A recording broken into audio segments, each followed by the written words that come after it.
এই যে ঢালাও মামলা দেওয়া হচ্ছে এবং আপনার যে কোনো মানুষের বিরুদ্ধে শত্রুতা থাকলেও মামলা দেওয়া হচ্ছে, এই মামলাগুলো নেওয়ার আগে আপনার আইন শৃঙ্খলা রক্ষাকারী বাহিনী যেন একটু যাচাই করে নেয় যে কোনটা সম্ভব কোনটা সম্ভব না। একটু প্রাথমিক যে তদন্ত সেটা করা দরকার। তা নাহলে একটু ব্যক্তিগত সূত্র থাকলেও তার নাম দিয়ে দেওয়া হচ্ছে।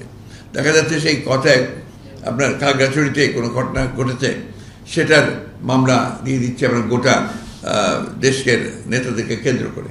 এটা একটা বিরূপ ঘটনা ঘটছে।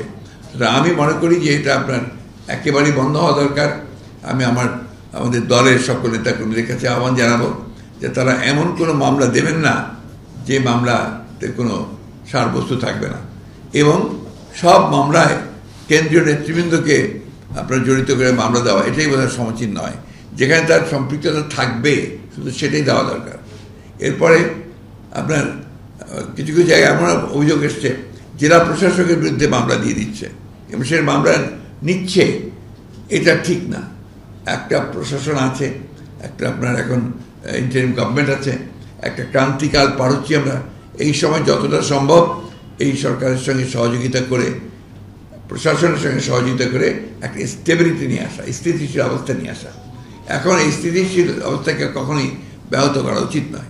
এটা আমরা আহ্বান জানাবো যে আমাদের দল, এদের কর্মী, নেতাকর্মী, অন্যান্য দলের নেতাকর্মী, একই সঙ্গে জনগণ যেন আপনার এই বিষয়গুলো অবশ্যই বিরত থাকেন এবং যেটা সত্য সেটাই শুধুমাত্র তারা মামলা করে নিয়ে আসেন।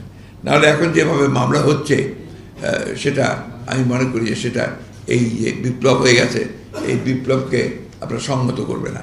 এবং আমরা যে উদ্দেশ্য আমাদের যে একটা আপনার এই ইন্টারিম গভর্নমেন্ট সংস্কারগুলো করে তারা একটা নির্বাচনের দিকে যাবে, সেই উদ্দেশ্যটা অনেক সময় ব্যাহত হওয়ার সম্ভাবনা আছে।